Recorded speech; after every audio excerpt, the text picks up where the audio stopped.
Hi guys! Welcome back to my YouTube channel. This is Daisy P76. Magandang hapon po sa inyong lahat. Ang hirap din guys nang wala si Lola dito sa bahay kasi nga nahirapan ako mag-isip kung ano yung lulutuin namin sa araw-araw. Ayun, ay kung nandito siya yung nagde-decide kung ano yung lulutuin ko. Kaya ngayon guys, medyo ano tayo at saka ako ang nag-aasikaso ng aming mga aso. Pag nandito siya ang nag-aasikaso nun guys. So tara at puntahan muna natin ang mga aso sa taas. Bigay ko lang yung mga natirang pagkain dito. Actually, nag-ano na sila kanilang umaga. Kumain na sila. Pero ibibigay ko na to kasi mapapanis lang naman siya dito guys. Papalit lang ako ng sleeper. Hindi ko kasi nilalabas itong pambahay kong sleeper. Ito ang aking ginagamit. Itong orange sa labas. Dahil natin ang natirang pagkain. May kaunting ulam ito. Ibigay na rin natin sa mga aso guys. Ay. Meron pa naman silang pagkain dito sa ref. Ayan. Yung kanilang dog food at saka may kanin pa. So hindi muna ako magsasaing ng kanilang pagkain. What? What? Saykong, ba't kayo nag-aangilan? Dadalawa na nga lang kayo, nag-aangilan pa kayo. Tingnan natin yung pagkain nila. Kain ang maga ko naubos. Oh, hindi nila nakain yung gulay guys. Tsaka ito, mga tinik-tinik.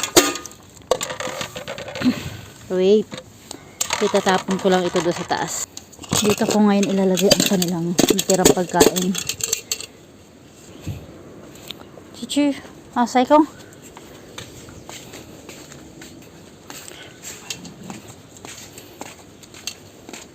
Kawawa naman ang aso namin. Kasi baka makagat ako guys pag ako ang nag-ano kay Saykong. Saykong, kawawa ka naman. Ayan guys, nawala na siya ng balahibo. So sobrang katin niya, kamot ng kamot.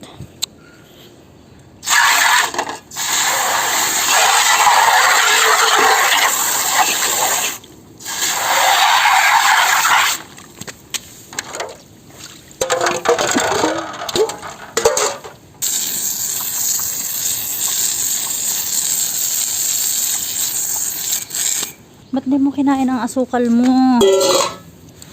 Ito guys, pag may sakit ang aso, itong brown sugar ang kinakain nila. Tsaka pag mainit ang panahon, nilagay ko na lang nga dito. Sikfan.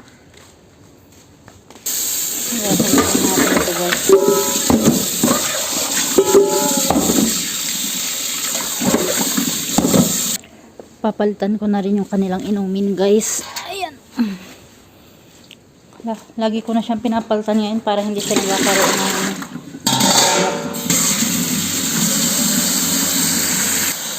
hindi ko na siya masyadong pupunuin guys kasi papalitan ko rin naman agad. Mga 2 days palitan ko na rin yan. Ayun guys, kanina before 4 PM ginising na ako ng anak ni Lola kasi nagpa-prepare siya ng bread with peanut butter para kay Lola sa breakfast niya tomorrow. Then, isang egg. Nag-steam ako ng isang egg. Ewan ko nga guys kung well done yung egg. Kasi nga, dalian. Kasi nagmamadali siya. Tapos, pinagayat ko ng apple. Yun guys, para sa kinabukasan niyang breakfast. Hindi pa nga daw makakauwi. Ay, kawawa naman talaga si Saykong. Saykong, hindi kita mahawakan. Kasi baka nga ba siya guys, mga gat, pag ano si Lola lang nakakahawak dito kay Saykong. Kahit ganyan yung makulit, baka ba manghaklab. Mga walang turok naman yan. Ayan, nabalata na siya. Kawawa ka naman Saykong. Sorry. Kung nandito si Lola kasi ano yan, hindi yan nadidiri. Hinahawakan pa niya yan kahit galisin. Ayan, ako hindi. Kawawa ka naman. Ba't nangati ka na ng gusto? Kain na dun. Sikpa na.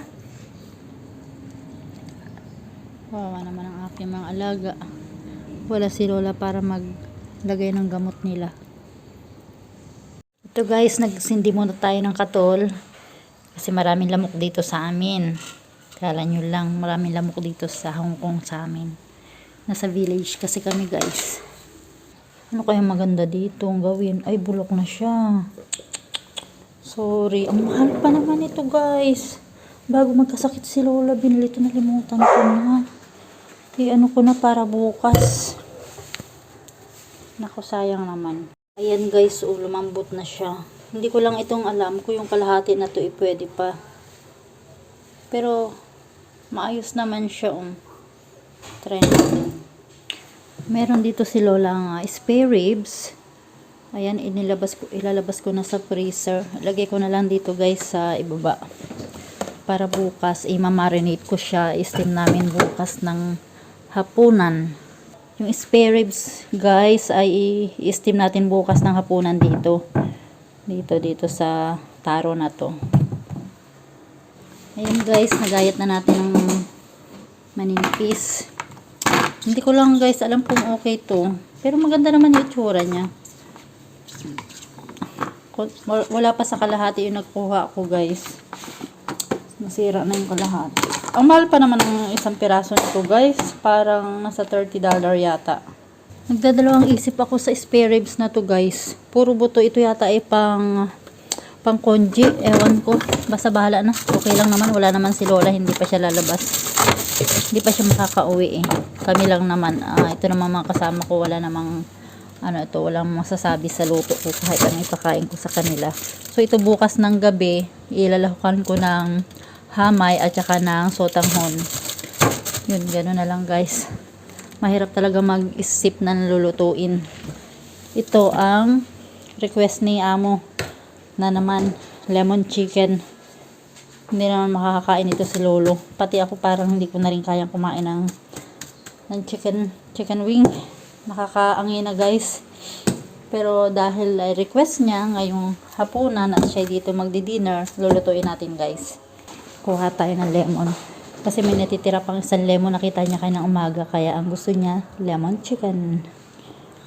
Wala na rin kaming, marami pa pala. Akala ko wala ng bread. Para bukas, meron pa pala. Ubusin muna ito. Para bukas ito guys.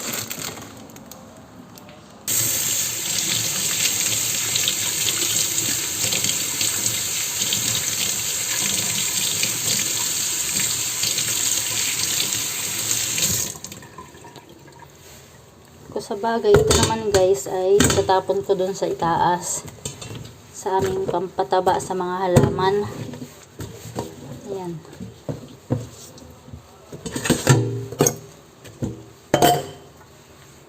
Ito guys ang aping ipunan ng lino. Ayan. Bukas ko na lang siya itatapon. Guys, end ko muna itong vlog na to kasi nga magluluto na tayo at maya maya hindi na tayo solo dito. At madarating na yung anak ni Lola. Bye guys! Thank you for watching!